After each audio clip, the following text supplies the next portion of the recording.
There are a few common things that I see SDRs do really well and really poorly when they're trying to break into tech sales.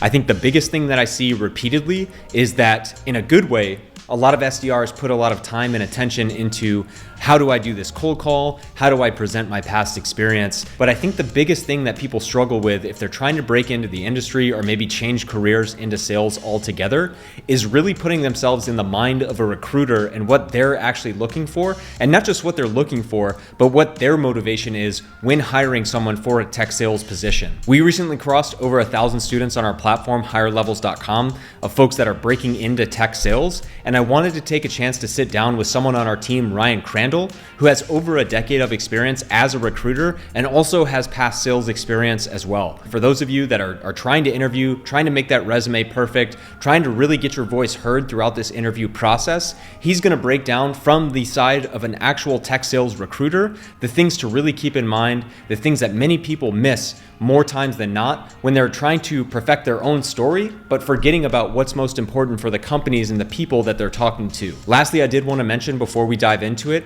there's a link in the description below to our Bootcamp Tech Sales Ascension that helps you break into tech sales. Not only with that link will you get the course, but additionally, Ryan, who you'll see in this video today, for anyone who joins with the link below, is also offering a free coaching session one-on-one with that as well. But nonetheless, we're really going to dive into the mind of a recruiter today. I know for those of you that have maybe, looking at getting your first interview, there's tons of value. And certainly for those of you that have maybe had an interview or two that didn't go well, didn't get you to the next round, I know you're going to get a lot of value out of this video. Ryan, good to see you again. Really excited to dive in today. I know right before we started recording, one of the things we were talking about before we get into the more number 1 through 5, tactical things, I think a fundamental misunderstanding of a lot of students is the perspective of a recruiter. They're sitting there and they're saying, how should I answer this? How should I answer this? And I think if you can actually take a step back and think about what is my interviewer, in this case, the first round, the recruiter, what do they care about? What are their incentives? Why would they want you to be successful throughout the process? So I'll hand it to you open-ended. Would love to get your perspective on that and where people misstep on that front. Sure thing. Well, Eric, it's good to see you, buddy. It's a really good question on how to be in the mind of the recruiter. So there's different levels of recruiters as well. And I guess you could start off with the sourcer or the entry-level recruiter, right? They're the one that usually is going to be the person answering the phone or somebody who's going to be connecting with you on LinkedIn. And their whole job is to just get information. They're information collectors. So if you're looking at a phone call, they're really reading a script and they're taking down notes. Their job is to kind of get all the information out there. The person above them, which could be the recruiting manager or talent acquisition manager, their job is to kind of create a short list, is to take all that information and really dial it down to cream of the crop, best of the best. Who do we think has the highest probability of moving forward within the company? And then you could say, it keeps going above that. If there's, depending on the size of the company, there might be a talent director or recruiting director, head of talent, and it kind of goes down the line. The incentive, though, is different with each position.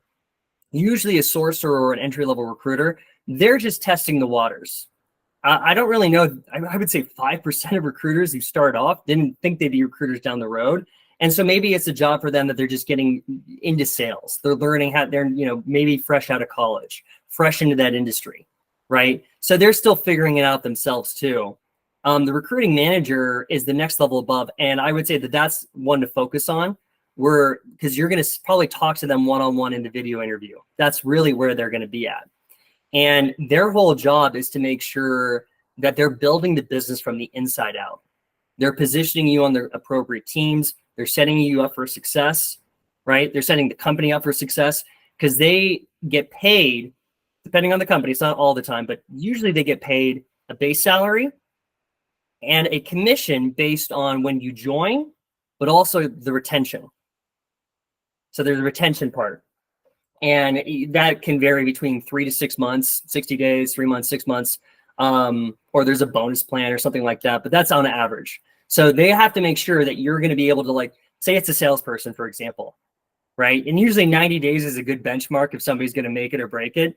They have to make sure, is this person going to be a good seller and going to be able to beat the average people we have already in the company past their 90 days?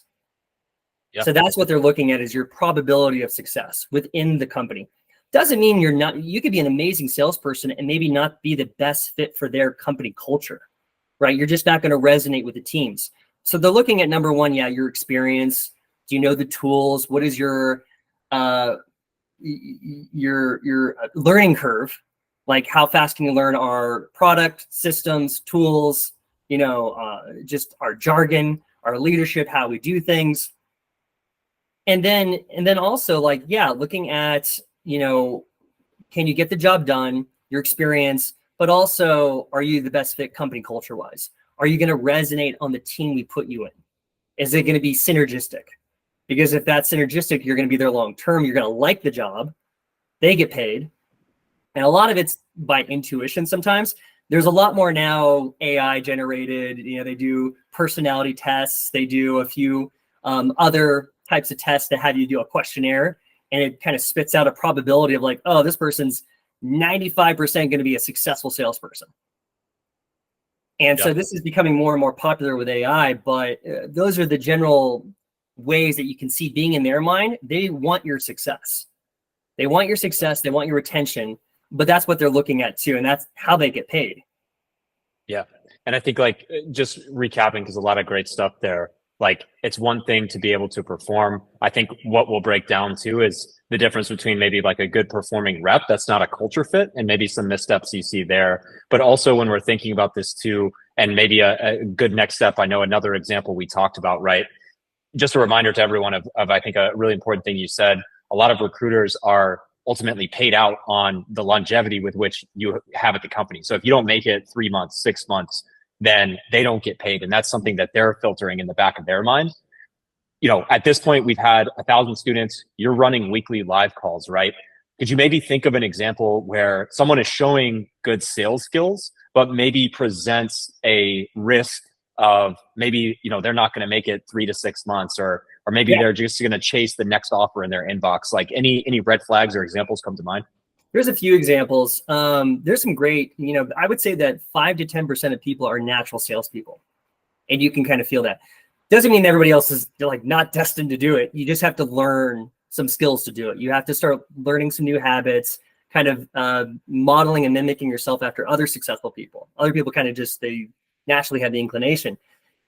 One big problem that happens is somebody who comes in with the ego or a little bit of a know-it-all attitude. I know sales. I've done sales. That type of attitude is a huge turnoff with any recruiter or hiring manager, because you're not going to gel well with the manager who's above them, because their job is to teach you.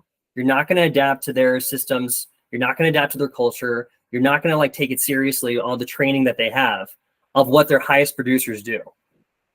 And so people who kind of they might be great talkers and great salesmen or saleswomen in the type of organization, but you still have to be adaptable and be modest and humble enough to hey, I'm confident in my abilities. I don't know it all though. So you have to bring, I tell a lot of the students, make sure you come in with some teachability. Come in with teachability, leave the ego at the door, especially in the interview, because they're going to sense that, especially maybe not the first level person, not the sourcer, but when you start getting up there, they're going to sniff it out. And yeah, I know, that's a really great call. I think, probably showing that much overconfidence and whatnot, means also I tend to find with people like that, like those kinds of people, if they find a situation is not for them for any reason, are more likely to leave right away. Another great example I wanted to tap into too, so you mentioned on the entrepreneurship side, right? I think there are entrepreneurs that have relevant experience, and we have worked with many of them that ran their own thing, or at some point in time had their own business and were able to break into tech sales. But there's definitely a right and a wrong way to position that entrepreneurial experience. Would love to hear kind of your experience with that, and maybe some pitfalls there if someone's coming from running their own business now trying to go into a sales role. Yeah, and it's really good. I mean, being an entrepreneur is awesome, and a lot of the same things happens with sales, because you have to build a book of business. If you're an entrepreneur, the number one thing you have to do is get sales to run your company. Otherwise, there's not really any company. So there are transferable skills there. I wouldn't go right out of the gate though in your interview by saying how awesome, like, I love being a business owner. I love being an entrepreneur. That's my dream. That's what I want to do, because they are going to think that you're not going to stick around that long. You're not going to stick around. I wouldn't think you would. I was like, obviously you want to, like, this is kind of a stepping stone to something else, right? Are you going to be here at least 6 months? I don't know. I'm trying to actually, as a recruiter myself, I'm trying to see if you're going to be there, not 20 years, but at least 2 to 5. So I'm not doing it just for my commission. It's nice, but the way I'm going to get promoted in the company is really, are you going to be here 2 to 5 and be an asset? Are you going to be worth your salary? Are you going to bring way more than your salary? So saying you're a business owner, it's a little bit of a red flag. There are transferable skills where it's like you did your own lead generation. You know how to close, right? You have maybe a certain vision of where your life is going, and you identify with the core values of the company and the mission statement, right? If you can kind of mention those things and, hey, it aligns with where I want to be, and I do think that this company is the one that's going to also better me, it's going to be a win-win relationship, that's a really good sign. So yeah, there's a lot of ways you can frame it. Being, I'm very innovative. I see problems, but I also identify solutions, right? You like to brainstorm different ideas. You like to bring them to the table and be coachable and voice them to the leadership. When I did my master's, there's this guy who was major entrepreneur, and he was a guy that would go into failing businesses and commit to like 4 or 5 years at a time to turn it around. And he talked about, there's kind of two sides of people who do this. There's an entrepreneur and an intrapreneur. And an intrapreneur is somebody who actually can see the gap within the business. So say you're part of like you can be an entrepreneur and have your own business, but if you're part of a business, you can look at a gap in the organization and make it into a strong point and make it so this is like, and you're basically being an entrepreneur within the company. You're an entrepreneur. You're developing that as an asset. Case in point, like for me, when I got into cybersecurity, I kind of pitched myself like, you guys have no recruiting systems. And I didn't know I was doing this until later, but it was like, you guys have no recruiting systems. Like, I think you kind of need that. And then they hired me, and we ended up developing this whole team of like 8 recruiters over, it took like 2 years, but like that became a huge asset, was our recruiting department. So started like looking at the gaps in the organization, looking at the competition, putting yourself and kind of plugging that hole. And especially in sales, if you can make yourself an asset and look for other ways to help strengthen the overall company, oh yeah, that's you using those skills, but also, earning the check and promotion and going farther in your career. Yeah, I think great points. Entrepreneurship definitely is something that marries or is at least parallel with sales in a lot of different ways, but I think doing so in a way that shows that you're going to be an asset, not just maybe this is a stopgap between ventures and things of that nature. I know a big one now, we've been coaching a lot of folks, and obviously I think for some people, leveraging the fact that they took a boot camp can be an advantage, but I know you've personally seen at times, and correct me if I'm wrong, that it can be a disadvantage as well when not, pitched the right way, or, if it's kind of vanilla and the same as everyone else. Would love to get your perspective from a boot camp specifically. What are there right ways to present it? Are there wrong ways? What are you as a recruiter, when you see a boot camp as their education or whatever it might be, how does that resonate with you? I did kind of open-ended there, but I would love to get your thoughts.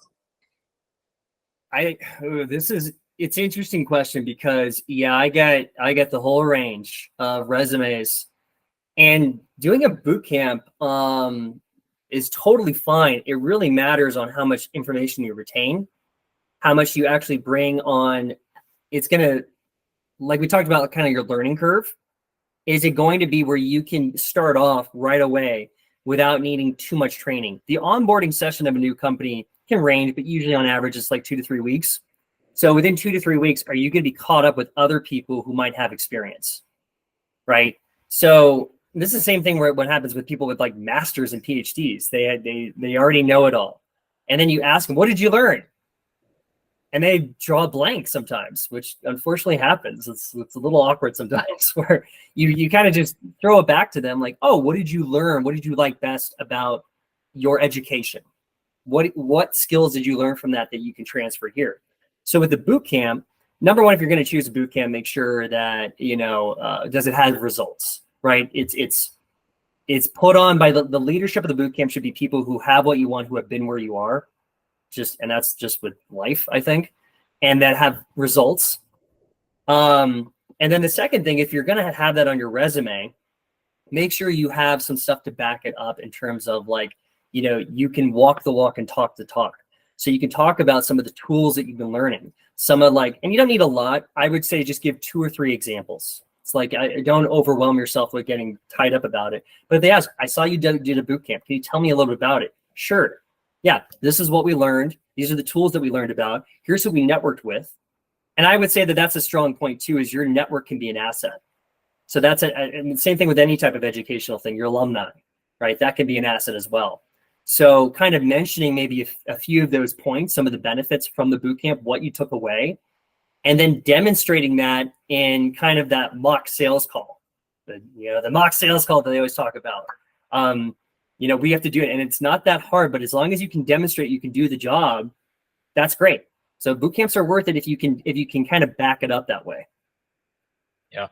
And throughout that process too, maybe getting into the evaluation of the sales skills themselves. Obviously, I have an opinion on that, got a lot of content on it, but again, love the recruiter vantage point of when you're going throughout that process, right? What are things that people do that are making you question if they have the sales legitimacy? And maybe a level deeper under that, if I'm not going to make this question too complex, like when you identify that there's risk in their sales skills, at what point in your mind is it like, does it hit that no? Do they go from like, I'm a little skeptical, but I might pass them through to like, you know what, not worth the risk. I got 200 other applicants, I can keep looking. I'm just curious, like your mindset there as a recruiter.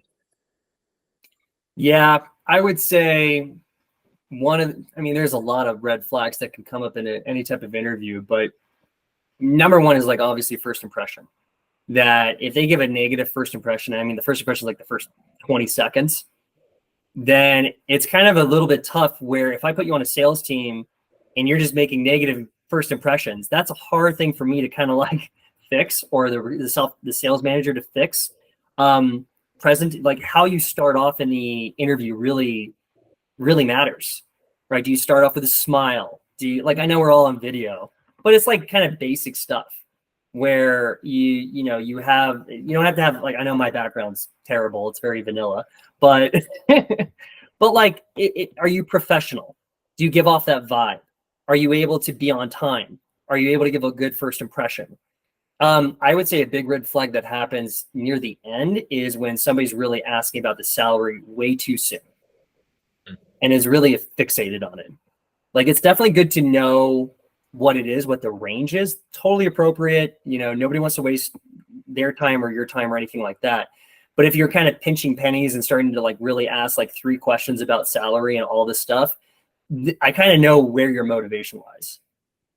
Right. And I'd rather pick the person. Yes, it's okay to have money as part of the formula, but we would rather have somebody who's excited about the company in the future, about their own self-development, about also the product line, possible mentorship, things like that. So there's other parameters. So if you're fixated on one thing, because like if you look at hierarchy of needs, I don't know, I might be going like way off topic, but if you look at hierarchy of needs, if the person gets fulfilled monetarily, trust me, it's then going to become self-fulfillment. And are they going to be fulfilled? If they're not fulfilled, they're probably going to skedaddle. So that's why it's like when we look at retention, we're looking at those things of like, do they identify and see themselves honestly as a vehicle in the company for the next 2 to 5 years? Yeah. And I know you mentioned too, like maybe a good closing thought too, for anyone that's, thinking about modeling their first impression, maybe more on that culture side. I know you mentioned, negative first impressions are something you can pick up on rather quickly. Totally agree. And that manifests in different ways, whether you're late, whether you're unstructured, you're not at least organized, and semi-professional. It's amazing how much that happens. Separate video in of itself, I'm sure. But, especially when I think this is something that's often overlooked, but I also see it as a topic that maybe people blow out of proportion when it comes to culture. I think it's like an endless loop. Like it's almost like that personal development cycle in my mind where some of it's good, but then after a while, it's like, what are we even doing? What are we even thinking about?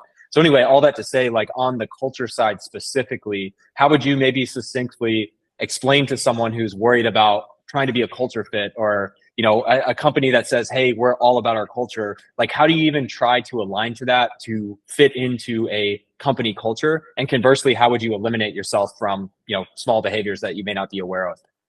I mean, it's kind of like easy where I'll answer the second one first, where you should record yourself. You should record yourself on your phone call. You should record yourself on these type of things, like your own video on your computer, and do your own little mock interview. See how you present yourself. Send it to a friend and like, hey, I'd love you if you could give me some notes. You'd be amazed on how people have like nervous tics, how they come across. A lot of the times when we do one-on-ones or mock interviews, it's amazing that people don't notice certain things on either body language or just things that they're doing, or maybe they didn't use enough brevity. They were kind of like just kept talking on and on like I do, but happens. And then the first one is, how do you identify kind of the company culture itself? For a lot of startups, it's developing, but many of the time it comes from the top down. The leadership really sets the stage of what the company culture is. And I would say that if you want to get a good idea, look at the founders of the company, look at their background, where they've been, their accomplishments, how they like to do business, right? It's not all about the online reviews. The reviews are nice. It's good. You should take a look at them. But I would really look at the leadership, because they really set the tone that trickles down throughout the entire company, right? If it's a finance company, I'm sure it's going to be a very different tempo. It's a lot of work, right? Many tech companies have a little bit of a work hard, play hard. You got to get your job done, but they still want you to like leave the job at the end of the day feeling good. So look for the leadership, I would say, on and just kind of also directors, or however big the company is, look at that top 20%, top 20% of the company, and kind of just see their history, the companies they've worked for, because that they're bringing that into this new company.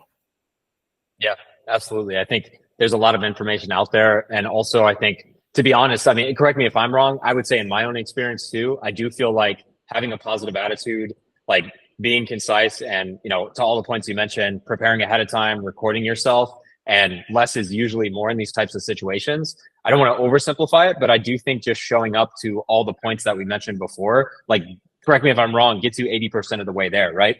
Like, you're optimistic, you're pretty brief and concise with your answers, you drive a good conversation, you have a positive attitude, you're going to position yourself at least not as a risk, and probably decent enough for the culture. And then maybe, at least in my experience, I think final round is where maybe, two candidates are equal and they do make a culture fit decision. But yeah, no, this has been really great perspective. I think with resumes, for example, something I would mention is make sure you're standing out. It has to be, it's a little bit like copywriting. The recruiter has to look at your resume, so they keep scrolling down and they read the whole thing, versus like kind of just scanning it. Nope. Get them actually reading. And I don't think a lot of people use that first portion, either your professional summary or your last position, that makes you stand out. If you think about it kind of like a sourcer or a recruiter, they're reading resumes all day long. It can get a little dull, frankly, like all the time. So yours has to pop. Funny, it has like a lot of like online dating sometimes. It's like, yep, kind of like that. But you want to make sure that you're not saying what everybody else is saying. Same thing with your LinkedIn. A lot of people have LinkedIns that are like the exact same title 100 times, where it's like, try to be clever, where it has the recruiter kind of stop in their tracks. It takes them off the usual loop that they always see, that makes them kind of like, ooh, that's different. Yeah. I know that's a vague answer, but it's a vague thing to say, but it's one of those things where it's like, if you can get this right, of like putting something about yourself that makes you stand out, that makes the recruiter think of an immediate picture, It's a little easier for me in my own personal resume. For example, my beginning is X whitewater rafting guide, right? Which a lot of people are like, huh? It makes them question. So have something that's unique to you that you can put before the sales part usually is a good way of like making it so you stand out in a segment. Yeah. No, really well said. And I honestly think this is something that's often overlooked. I even had a conversation in the last month or so where, you know, a couple of people were afraid to put like too much on the resume because they wanted to save them as talking points for the interview. I'm like, no, like it's exactly what you want on the resume. And maybe on that note too, I think, well, I was going to ask for a specific example, but I think in your case, you know, putting X whitewater rafting guide is exactly the kind of thing that's like, all right, let me at least read the next line. Yeah, I get that a lot where they're like, that intrigued me. And you want to be intriguing. Yeah. And literally, I mean, like, it's not even more complicated than this. Like, think about a recruiter, at least from my perspective. Like, I think about someone who gets 500 applicants now on LinkedIn, and it literally is as simple as getting them to want to read like the next line. Like, I think you had mentioned that as well, but like, I really want to emphasize that. It's like, how many times would you probably see like the first quarter of a resume be like, no, no. And you can do that, especially when you've got a bank of 500 applicants to do that. So it's literally as simple as like really grabbing their attention and really thinking through, you know, each portion to really keep their attention, make them want to go and say, you know what? All right, I'll take this one at least for a first call or something of that nature. But I'm kind of like getting a lot of passion out of me because this is something I've really lived with some of our students. It's like, yeah, you really got to drive that home. So no, Ryan, great perspective. And also for everyone watching as well, like I mentioned at the beginning of the video, there is a link in the description with also code Ryan10 for not only 10% off Tech Sales Ascension, where Ryan is doing weekly calls with us, providing resume feedback to all of our students, but also for anyone that uses that link specifically, Ryan is going to also give you a free one-on-one coaching call with him. So just wanted to call that out. Ryan, thank you as always for the input. We'll see you as always on the weekly calls, but anything else? It's always been great. No, it's always, I always have a blast. And for anybody who joins, the weekly calls are my favorite part of the week. And we get new students all the time. We have people who have been on almost all the calls that I've been on too. They just keep coming back, and it's great. And that's part of it too, is developing relationships. And, you know, a lot of these are students, I get it, but I'm looking forward to seeing where they're going to be 2 to 5 years from now. So that's kind of, for me, a big like, hey, I want to keep those relationships for long term. You never know where things lead, but it is kind of rewarding where you, in the digital age, you can do that through the system. Yeah, no, well said. I couldn't agree more. And it's been crazy what's going on behind the scenes. So Ryan, appreciate it as always. And we'll see everyone in the next video. Thank you, Eric. Good to see you, buddy.